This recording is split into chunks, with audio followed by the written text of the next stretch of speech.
So hello and welcome back yet again as we venture forth into Regency England and see what is going on with the great and mighty and the upper crust here out in Pride and Prejudice, where Mr. Darcy seems to have entered the picture yet again, but he's not the only one. He's brought along a friend. um, we've spent a lot of time with Mr. Collins, who is um, an interesting character. He seems very impressed by Mr. Burr, and I have to agree with Elizabeth. I don't think I would be as impressed by her as much as annoyed by her. But yeah, we're going to jump back in and we're going to read a couple more chapters because that's what we do here. So, thank you so much for joining me. I hope that you enjoy the next couple of chapters, and let's jump back into Pride and Prejudice by Jane Austen in Volume 2, Chapter 9.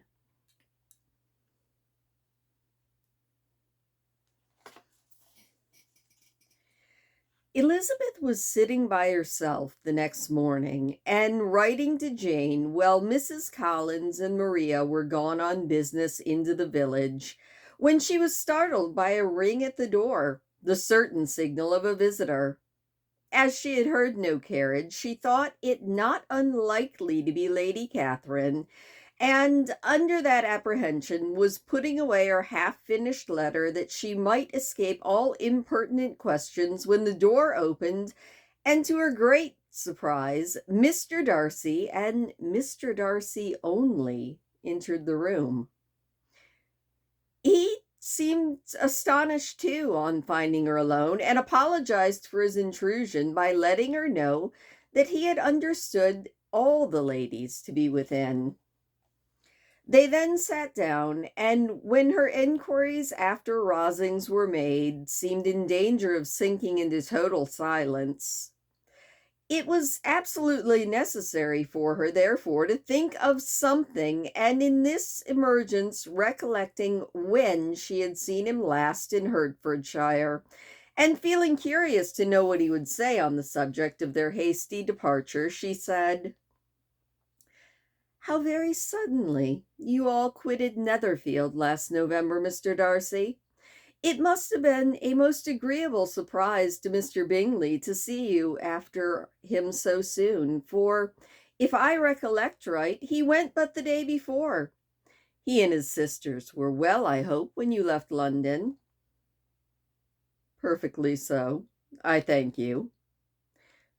She found that she was to receive no other answer, and after a short pause added, "I think I have understood that Mr. Bingley has not much idea of ever returning to Netherfield again?" "I have never heard him say so, but it is probable he may spend very little of his time there in the future. He has many friends, and he is at a time of life when friends and engagements are continually increasing." "If he means to be but little at Netherfield, it would be better for the neighborhood that he should give up the place entirely, for then we might possibly get a settled family there. But perhaps Mr. Bingley did not take the house so much for the convenience of the neighborhood as for his own, and we must expect him to keep it or quit it on the same principle." "I should not be surprised," said Darcy, "if he were to give it up as soon as any eligible purchase offers." Elizabeth made no answer. She was afraid of talking longer of his friend, and having nothing else to say, was now determined to leave the trouble of finding a subject to him. He took the hint, and soon began with, "This seems a very comfortable house. Lady Catherine, I believe, did a great deal to it when Mr. Collins first came to Hunsford." "I believe she did, and I'm sure she could not have bestowed her kindness on a more grateful object." Mr. Collins appears very fortunate in his choice of a wife. Yes, indeed. His friends may well rejoice in his having met with one of the very few sensible women who would have accepted him, or made him happy if they had. My friend has an excellent understanding, though I am not certain that I consider her marrying Mr. Collins as the wisest thing she ever did. She seems perfectly happy, however, and in a prudential light, it certainly is a very good match for her. It must be very agreeable for her to be settled within so easy a distance of her own family and friends. An easy distance, you call it? It is nearly 50 miles. And what is 50 miles of good road? Little more than half a day's journey. Yes, I call that very easy distance. I should never have considered the distance as one of the advantages of the match, said Elizabeth. I should never have said Mrs. Collins was settled near her family. It is a proof of your own attachment to Hertfordshire. Anything beyond the very neighborhood of Longbourn, I suppose, would appear quite far. As he spoke, there was a sort of smile which Elizabeth fancied she understood. He must be supposing her to think of Jane and Netherfield, and she blushed as she answered, I do not mean to say that a woman may not be settled too near her family. The far and the near must be relative and depend on many varying circumstances. Where there is fortune to make the expense of traveling unimportant, distance becomes no evil, but that is not the case here. Mr. and Mrs. Collins have a comfortable income, but not such a one as will allow of frequent journeys. And I am persuaded my friend would not call herself near her family under less than half the present distance. Mr. Darcy drew his chair a little towards her and said, You cannot have a right to such a strong local attachment. You cannot always at Longbourn. You cannot have been always at Longbourn. Elizabeth looked surprised. The gentleman experienced some change of feeling. He drew back his chair, took a newspaper from the table, and glancing over it, said in a colder voice, Are you pleased with Kent? A short dialogue on the subject of the country ensued, on either side calm and concise, and soon put an end to by the entrance of Charlotte and her sister, just returned from their walk. The tete-a-tete surprised them. Mr. Darcy related the mistake which had occasioned his intruding on Miss Bennet, and after sitting a few moments longer without saying much to anybody, went away. What can be the meaning of this? Said Charlotte as soon as he was gone. My dear Eliza, he must be in love with you, or he would never have called on us in this familiar way. But when Elizabeth told of his silence, it did not seem very likely, even to Charlotte's wishes, to be the case, and after various conjectures, they could at last only suppose his visit to proceed from the difficulty of finding anything to do, which was the more profitable from the time of year. All field sports were over. Within doors there was Lady Catherine, books, and a billiard table, but gentlemen cannot always be within doors. And in the nearness of the parsonage, or the pleasantness of the walk to it, or of the people who lived in it, the two cousins found a temptation from this period of walking thither almost every day. They called at various times of the morning, sometimes separately, sometimes together, and now and then accompanied by their aunt.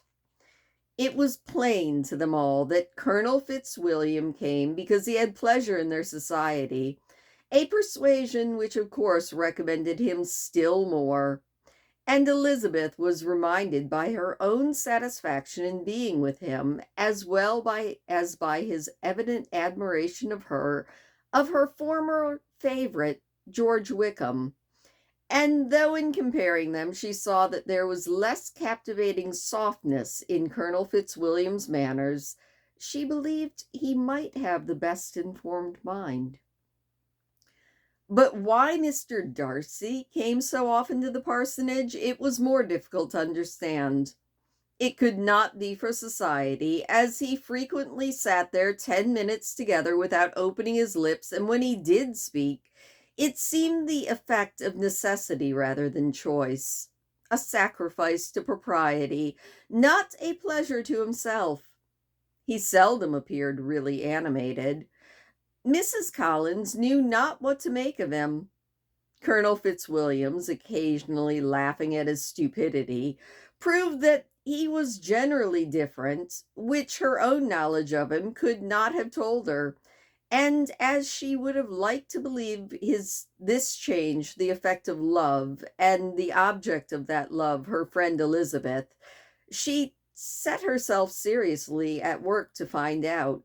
She watched him whenever they were at Rosings, and whenever he came to Hunsford, but without much success.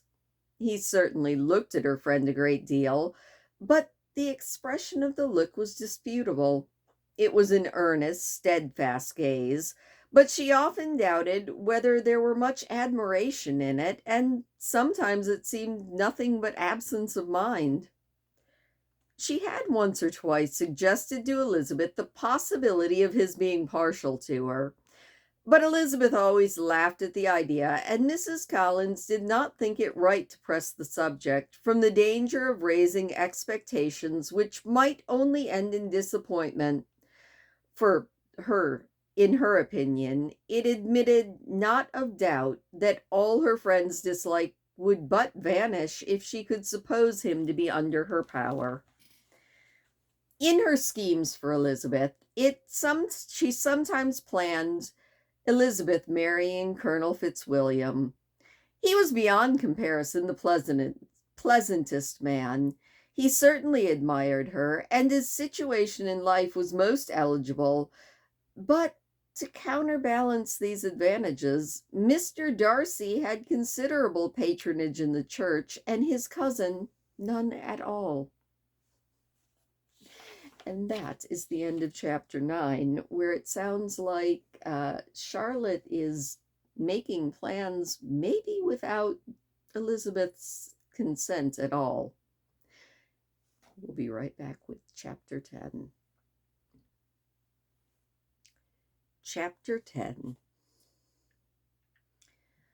More than once did Elizabeth, in her ramble within the park, unexpectedly meet Mr. Darcy. She felt all the perverseness of the mischance that should bring him where no one else was brought, and to prevent its ever happening again, took care to inform him at first that it was a favorite haunt of hers. How could it occur a second time, therefore, was very odd. Yet it did, and even a third. It seemed like willful ill nature or a voluntary penance, for on these occasions it was not merely a few formal inquiries and an awkward pause and then away, but he actually thought it necessary to turn back and walk with her. He never said a great deal, nor did she give herself the trouble of talking or listening much, but it struck her in the course of her third recounter that he was asking some odd, unconnected questions about her pleasure in being at Hunsford, her love of solitary walks, and her opinion of Mr. and Mrs. Collins's happiness, and that in speaking of Rosings, and not her perfect understanding of the house, he seemed to expect that whenever she came into Kent again, she would be staying there too. His words seemed to imply it. Could he have Colonel Fitzwilliam in his thoughts? She supposed if he meant anything, he must mean an allusion to what might arise in that quarter. It distressed her a little, and she was quite glad to find herself at the gate in the pales opposite the parsonage. She was engaged one day as she walked in re-perusing Jane's last letter and dwelling on some passages which proved that Jane had not written in spirits, when instead of being again surprised by Mr. Darcy, she saw on looking up that Colonel Fitzwilliam was meeting her. Putting away the letter immediately and forcing a smile, she said, "I did not know before that you ever walked this way." "I have been making a tour of the park," he replied, "as I generally do every year, and intended to close it with a call at the parsonage. Are you going much farther?" "No, I should have turned in a moment." And accordingly she did turn, and they walked towards the parsonage together. "Do you certainly leave Kent on Saturday?" she said. "Yes, if Darcy does not put it off again. But I am at his disposal. He arranges the business as he pleases." "And if not able to please himself in the arrangement, he has at least the great pleasure in the power of choice. I do not know anybody who seems to enjoy the power of doing what he likes more than Mr. Darcy." "He likes to have his own way very well," said Colonel Fitzwilliam. "But so we all do. It is only because he has better means of having it than many others, only because he is rich and many others are poor. I speak feelingly. As a younger son, you know, must be inured to self-denial and dependence." "In my opinion, the younger son of an earl can know very little of either. Now, seriously, what have you ever known of self-denial and dependence? When have you been prevented by want of money from going wherever you chose or procuring anything you had a fancy for?" "These are home questions, and perhaps I cannot say that I have experienced many hardships of that nature. But in matters of greater weight, I suffer from the want of money. Younger sons cannot marry where they like." "Unless where they like is women of fortune, which I think they very often do." "Our habits of expense make us too dependent, and there are not many in my rank of life who can afford to marry without some attention to money." In this, thought Elizabeth, or is this meant for me?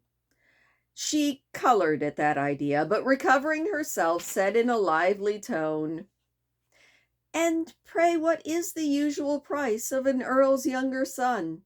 Unless the elder brother is very sickly, I suppose you would not ask above 50,000?" He answered in the same style, and the subject dropped. To interrupt the silence, which might make him fancy her affected with what had passed, she soon said, "I imagine your cousin brought you down with him chiefly for the sake of having someone at his disposal. I wonder he does not marry to secure a lasting convenience of that kind. But perhaps his sister does as well for the present, and she is under his sole care, and he may do what he likes with her." "No," said Colonel Fitzwilliam, "that is an advantage which he must divide with me. I am joined with him in the guardianship of Miss Darcy." "Are you indeed? And pray what sort of guardians do you make? Does your charge give you much trouble? Young ladies of her age are sometimes a little difficult to manage, and if she has the true Darcy spirit, she may like to have her own way." As she spoke, she observed him looking at her earnestly, and the manner in which he immediately asked her why she supposed Miss Darcy likely to give them any uneasiness convinced her that she had somehow or other got pretty near to the truth. She directly replied, "You need not be frightened. I never heard any harm of her, and I dare say she is one of the most tractable creatures in the world. She is a very great favorite with some ladies of my acquaintance, Mrs. Hurst and Miss Bingley. I think I have heard you say that you know them." "I know them a little. Their brother is a pleasant gentleman. He is a great friend of Darcy's." "Oh, yes," said Elizabeth. "Mr. Darcy is uncommonly kind to Mr. Bingley, and takes a prodigious deal of care to him. Care of him? Yes, I really believe Darcy does take care of him in those points where he most wants care. From something he told me on the journey hither, I have reason to think Bingley very much indebted to him. But I ought to beg his pardon, for I have no right to suppose that Bingley was the person meant. It was all conjecture. What is it that you mean? It is a circumstance which Darcy, of course, would not wish to be generally known, because if it were to get round to the lady's family, it would be an unpleasant thing. You may depend on my not mentioning it. And remember, I have not much reason for supposing it to be Bingley. What he told me was merely this, that he congratulated himself on having lately saved a friend from the inconvenience of a most imprudent marriage, but without mentioning names or any other particulars, and I only suspected it to be Bingley from believing him the kind of young man to get into a scrape of that sort, and from knowing them to have been together the whole of last summer. Did Mr. Darcy give you reasons for his interference? I understood that there were some very strong objections against the lady. And by what arts did he use to separate them? He did not talk to me of his own arts, said Fitzwilliam. He only told me what I have now told you. Elizabeth made no answer and walked on, her heart swelling with indignation.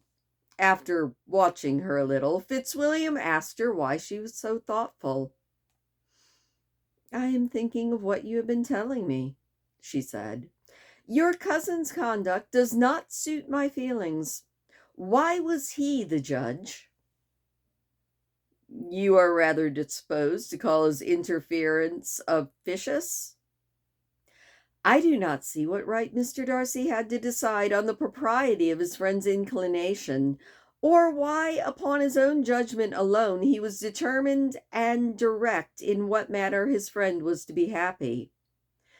But, she continued, recollecting herself, as we know none of the particulars, it is not fair to condemn him. It is not to be supposed that there was much affection in the case. That is not an unnatural surmise, said Fitzwilliam, but it is lessening the honor of my cousin's triumph very sadly.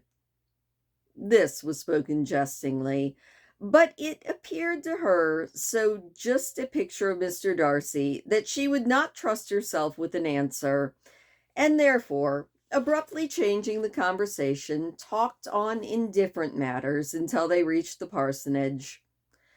There, shut in her own room as soon as the visitor left them, she could think without interruption of all she had heard. It was not to be supposed that any other people could be meant than those with whom she was concerned. There could not exist in the world two men over whom Darcy could have such boundless influence. That he had been concerned in the measures taken to separate Mr. Bingley and Jane, she had never doubted, but she had always attributed to Miss Bingley the principal design and arrangement. If his own vanity, however, did not mislead him, he was the cause. His pride and caprice were the cause of all that Jane had suffered and still continued to suffer. He had ruined for a while every hope of happiness for the most affectionate, generous heart in the world, and no one could say how lasting an evil he might have inflicted. There were some strong objections against the lady, were Colonel Fitzwilliam's words, and those strong objections probably were her having one uncle who was a country attorney, and another who was in business in London. To Jane herself, said Elizabeth, there could be no possibility of objection. All loveliness and goodness she is. Her understanding excellent, her mind improved, her manners captivating. Neither anything be urged against my father, who, though with some peculiarities, his abilities, which Mr. Darcy himself need not disdain, and respectability, which he will probably never reach.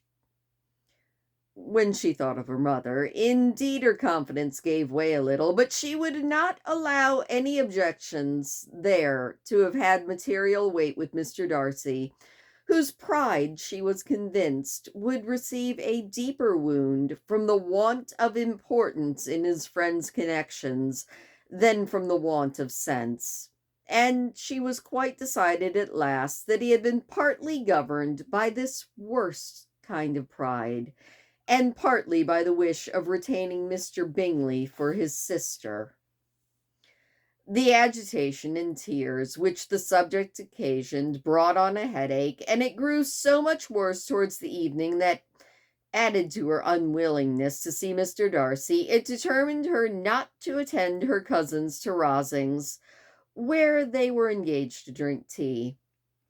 Mrs. Collins, seeing that she was really unwell, did not press her to go, and as much as possible prevented her husband from pressing her, but Mr. Collins could not conceal his apprehension of Lady Catherine's being rather displeased at her staying at home. And that was the end of chapter 10. I still don't know how these two get together. Chapter 11. When they were gone, Elizabeth, as if intending to exasperate herself as much as possible against Mr. Darcy, chose for her employment the examination of all the letters which Jane had written to her since being in Kent.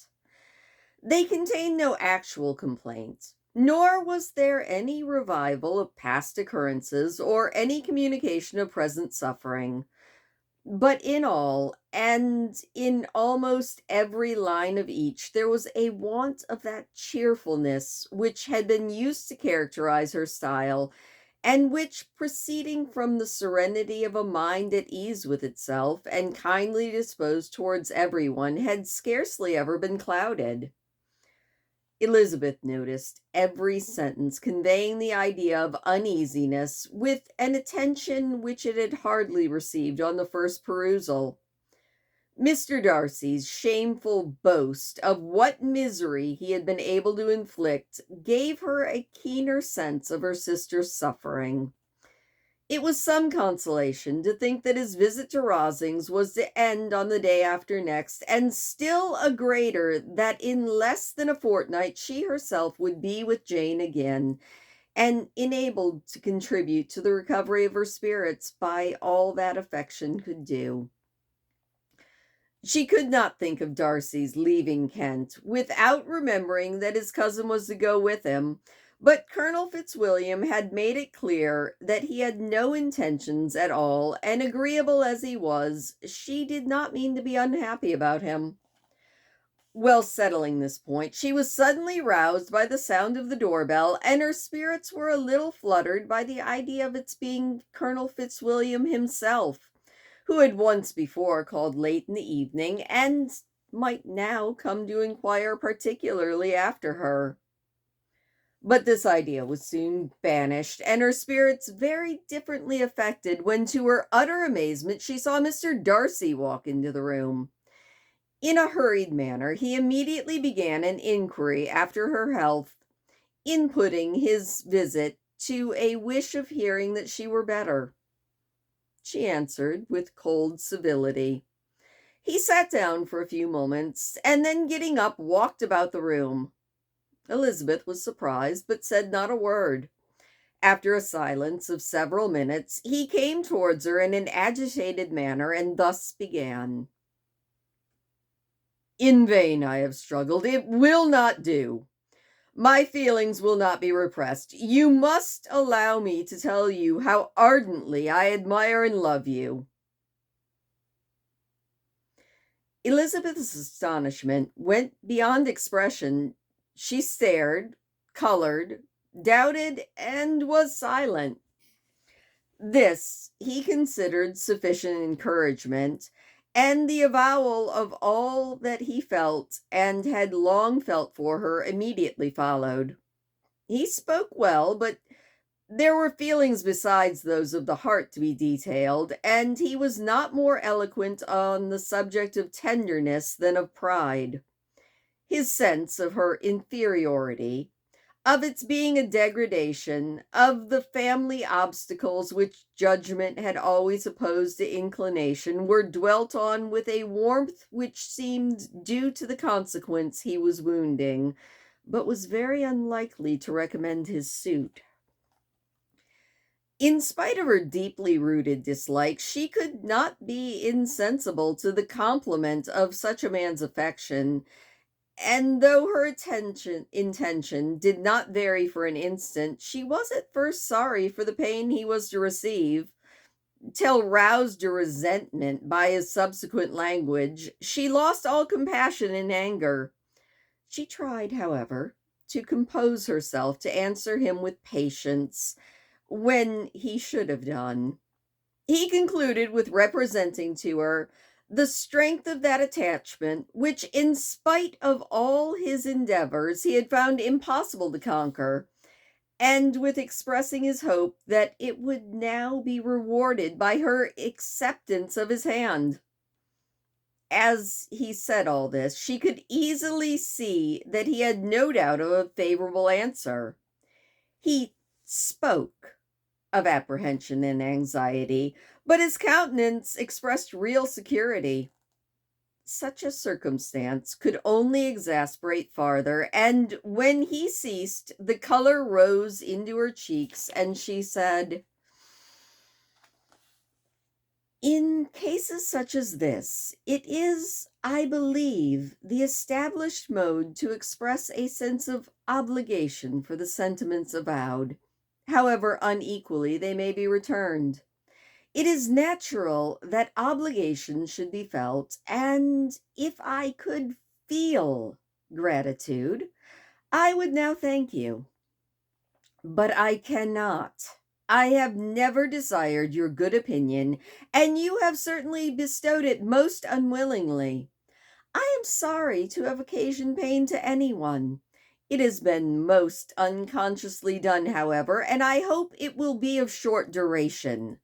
The feelings which you tell me have long prevented the acknowledgment of your regard can have little difficulty in overcoming it after this explanation." Mr. Darcy, who was leaning against the mantelpiece with his eyes fixed on her face, seemed to catch her words with no less resentment than surprise. His complexion became pale with anger, and the disturbance of his mind was visible in every feature. He was struggling for the appearance of composure, and would not open his lips till he believed himself to have attained it. The pause was to Elizabeth's feelings dreadful. At length, in a voice of forced calmness, he said, "And this is all the reply which I am to have the honor of expecting? I might, perhaps, wish to be informed why, with so little endeavor at civility, I am thus rejected, but it is of small importance." "I might as well inquire," said Jane, said Elizabeth, "why, with so evident a design of offending and insulting me, you choose to tell me that you liked me against your will, against your reason, and even against your character? Was this not some excuse for incivility, if I was uncivil? But I have other provocations. You know I have.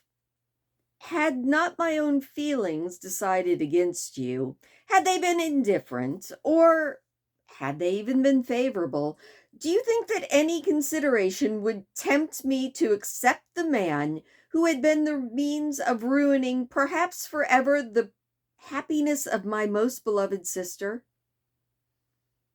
As she pronounced these words, Mr. Darcy changed color, But the emotion was short, and he listened without attempting to interrupt her while she continued. I have every reason in the world to think ill of you. No motive can excuse the unjust and ungenerous part that you acted there. You dare not, and you cannot deny that you have been the principal, if not the only means of dividing them from each other, of exposing one of the censure of the world for the caprice and instability, the other to its derision for disappointed hopes, and involving them both in memory of misery of the most accursed kind. She paused, and saw with no slight indignation that he was listening with an air which proved him wholly unmoved by any feeling of remorse. He even looked at her with a smile of affected incredulity. Can you deny that you have done it? She repeated. With assumed tranquillity, he then replied, I have no wish of denying that I did everything in my power to separate my friend from your sister, or that I rejoice in my success. Towards him, I have been kinder than towards myself. Elizabeth disdained the appearance of noticing this civil reflection, but its meaning did not escape, nor was it likely to conciliate her. But it is not merely this affair, she continued, on which my dislike is founded. Long before it had taken place, my opinion of you was decided. Your character was unfolded in the recital which I received many months ago from Mr. Wickham. On this subject, what can you have to say? In what imaginary act of friendship can you here defend yourself? Or under what misrepresentation here can you impose upon others? You take an eager interest in that gentleman's concerns, said Darcy, in a less tranquil voice and with heightened color. Who knows what his misfortunes have been, can help feeling an interest in him? Misfortunes, said Darcy. Yes, his misfortunes have been great indeed. And of your infliction, said Elizabeth, you have reduced him to his present state of poverty, comparative poverty. You have withheld the advantages which you must know to have been designed for him.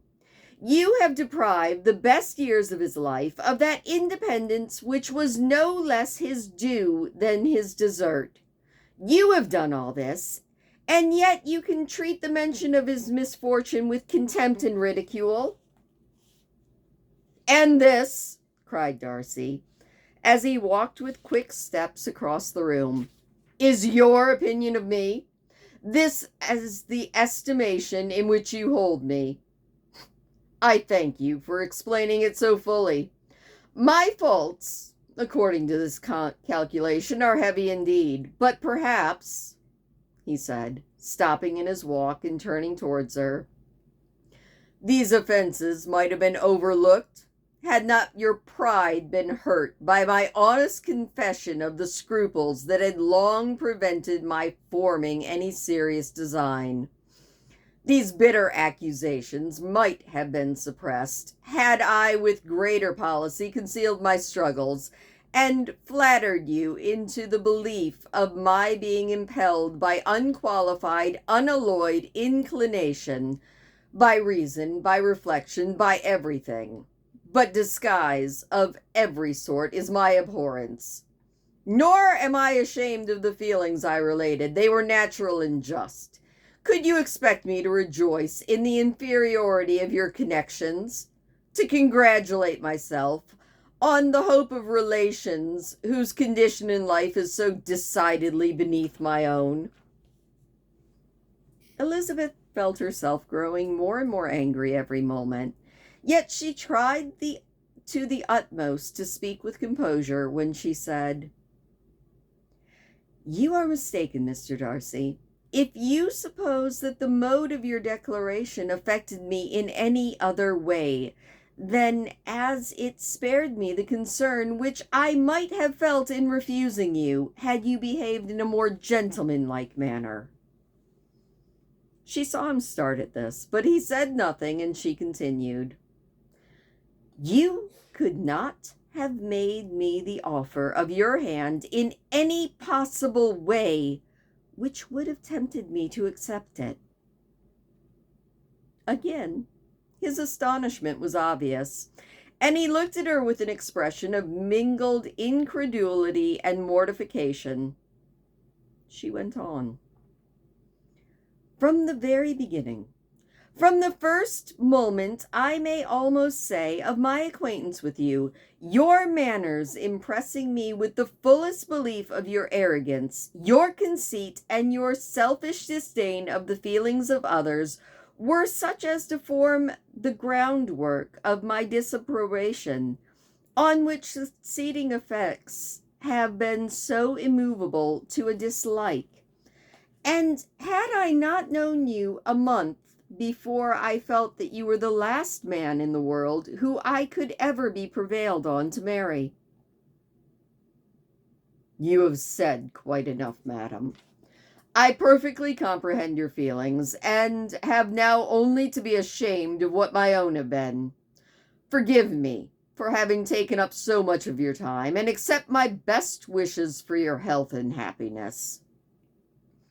And with those words he hastily left the room, and Elizabeth heard him the very next moment open the door and quit the house. The tumult of her mind was now painfully great. She knew not how to support herself, and from actual weakness sat down and cried for half an hour. Her astonishment, as she reflected on what had passed, was increased at every review of it. That she should receive an offer of marriage from Mr. Darcy, that he should have been in love with her for so many months, so much in love as to wish them to marry in spite of all the objections which had made him prevent his friends marrying her sister, and which must appear at least with equal force in his own case, was almost incredible. It was gratifying to have inspired unconsciously so strong an affection, but his abominable pride, and his shameless avowal of what he had done in respect to Jane, his unpardonable assurance in acknowledging, though he could not justify it, and the unfeeling manner in which he had mentioned Mr. Wickham, his cruelty towards whom he had not attempted to deny, soon overcame the pity in which the consideration of his attachment had for a moment excited. She continued, in very agitating reflection, until the sound of Lady Catherine's carriage made her feel how unequal she was to encounter Charlotte's observation, and she hurried away to her own room.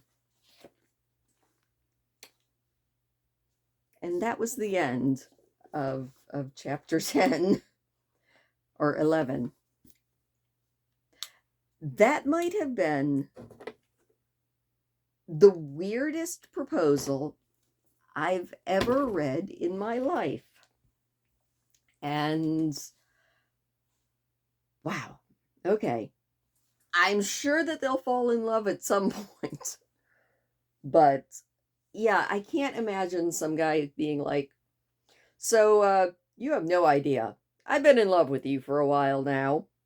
I know that you are scum of the earth. You are so far below me. You don't really make any money. You've got absolute, like, the worst family connections ever, and it will be completely ruinous to my social standing. But do you want to marry me? No wonder she said no. I'd say no.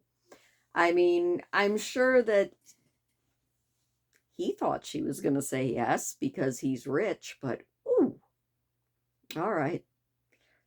I won't ask you guys to spoil this for me because I still don't know anything other than somehow they're going to end up together, but this might be the origin of the whole enemies to lovers trope.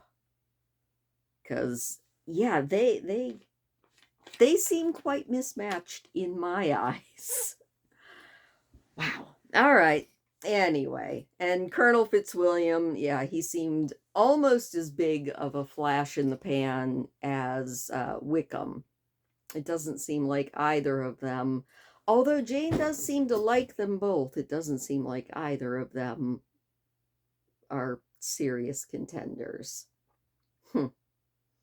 Maybe she could just meet some nice shopkeeper somewhere, settle down and marry him.